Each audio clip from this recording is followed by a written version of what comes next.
The process of informational listening focuses on the ability of an individual to understand a speaker's message. It is a huge part of everyday life, and failing to understand the concept of informational listening can be very detrimental to one's quality of life and to their contribution to society.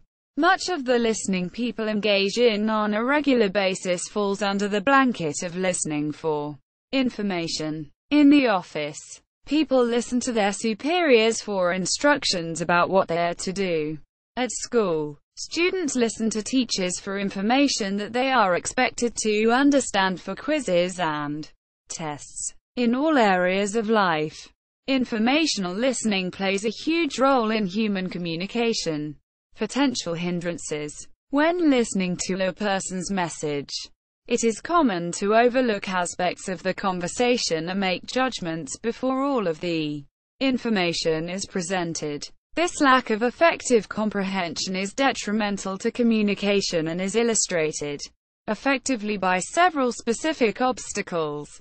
Chief among these obstacles are confirmation bias and the vividness effect, both of which distort the speaker's message by severely affecting the perception of a particular topic. Confirmation bias. Confirmation bias is the tendency to pick out aspects of a conversation that support one's own beliefs and values. This psychological process proves to have a detrimental effect on communication for several reasons. First, confirmation bias tends to become involved in conversation before the speaker finishes his/her message. As a result, an opinion is formed without first obtaining all pertinent information. This, in turn, leads to uneducated thinking and fallacious judgments that could later affect others. Second, confirmation bias detracts from a person's ability to be open-minded. For example, when listening to a statement, an individual may hear something at the beginning of the conversation that arouses a specific emotion. Whether this is anger or frustration or anything else, it could have a profound impact on that person's perception of the rest of the conversation. If they were to become angry about a statement the speaker made early in the conversation, they would likely be averse to accepting arguments presented later in the discourse. To combat this bias and its consequences, an individual must be aware of it and its effects. With this knowledge, an individual can learn to critically judge both sides of an argument before coming to a conclusion.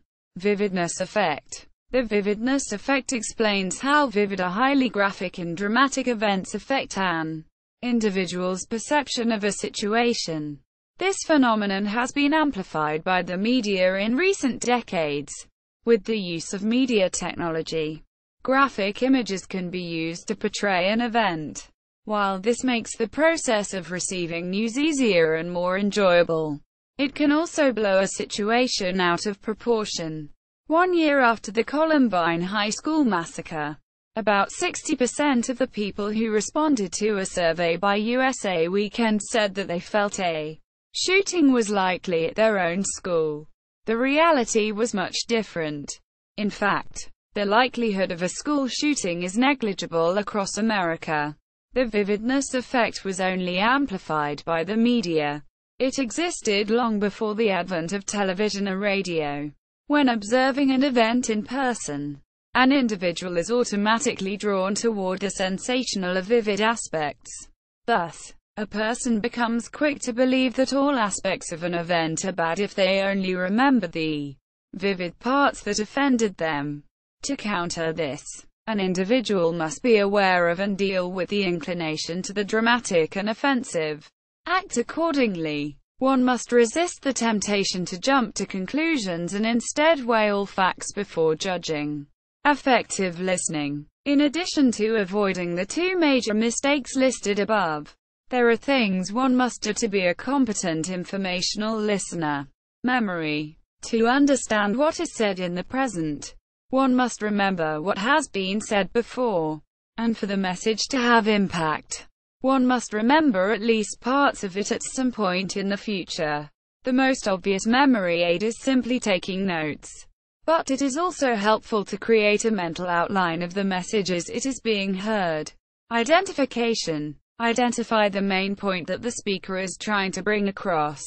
When the main point has been deduced, one can begin to sort out the rest of the information and decide where it belongs in the mental outline. Before getting the big picture of a message, it can be difficult to focus on what the speaker is saying, because it is impossible to know where any particular piece of information fits. Questions. It is usually helpful to ask oneself questions about the speaker's message. If the listener is mentally asking questions about what is being said, it is a good sign that he/she is actively involved in effective informational listening. See also, active listening. Further reading. Rothwell, J. Dan. 2004. In the Company of Others. 2nd ed. pp. 194-198. ISBN 978019986161620.